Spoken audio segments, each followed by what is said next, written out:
Seth Rogen's studio head character, Matt Remick, in the Apple TV Plus Showbiz series. The studio brought Martin Scorsese's Hollywood nightmare to life and even made him cry. In the studio, which is co-created in part by longtime creative partners Seth Rogen and Evan Goldberg, Matt Remick is an opportunistic film lover who earns the promotion of a lifetime at Continental Studios. As he adjusts to the high-pressure position, he realizes part of his job description is destroying the dreams of his idols. Matt doesn't do it alone, however, as seen in the studio episode 1, The Promotion.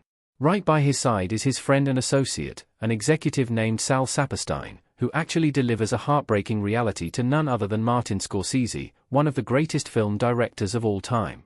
Marty is one of many members of the studio's cast to appear as themselves, taking inspiration from other classic showbiz series such as Entourage and Curb Your Enthusiasm. Martin Scorsese's role in the studio makes his cinema nightmare come true.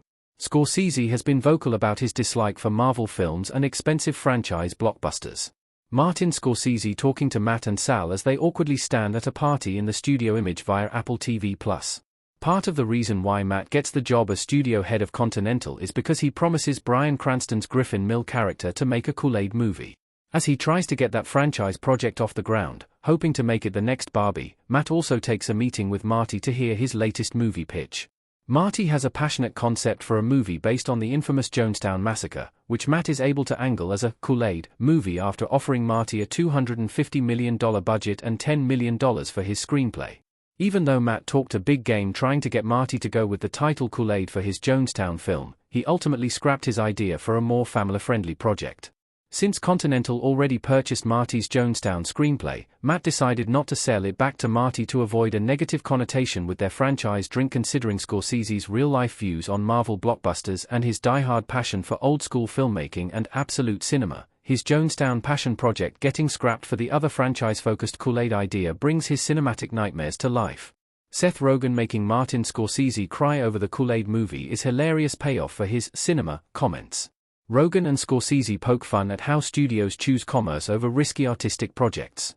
Matt initially intended to go the auteur route for his Kool-Aid film, trying to get Wes Anderson involved, which sounds ambitious yet ridiculous. When he finally lands the Scorsese project, Matt believes he has found an ideal combination of art and commerce, which ultimately falls apart for a project that Nick Stoller, The Muppets, Storks, pitched. In 2019, Scorsese wrote in the New York Times, "Cinema is an art form that brings you the unexpected. In superhero movies, nothing is at risk." Matt's news brings Scorsese to tears at Charlize Theron's party at the end of the studio episode 1, which is hilarious for the new Apple series but a major loss for true cinema.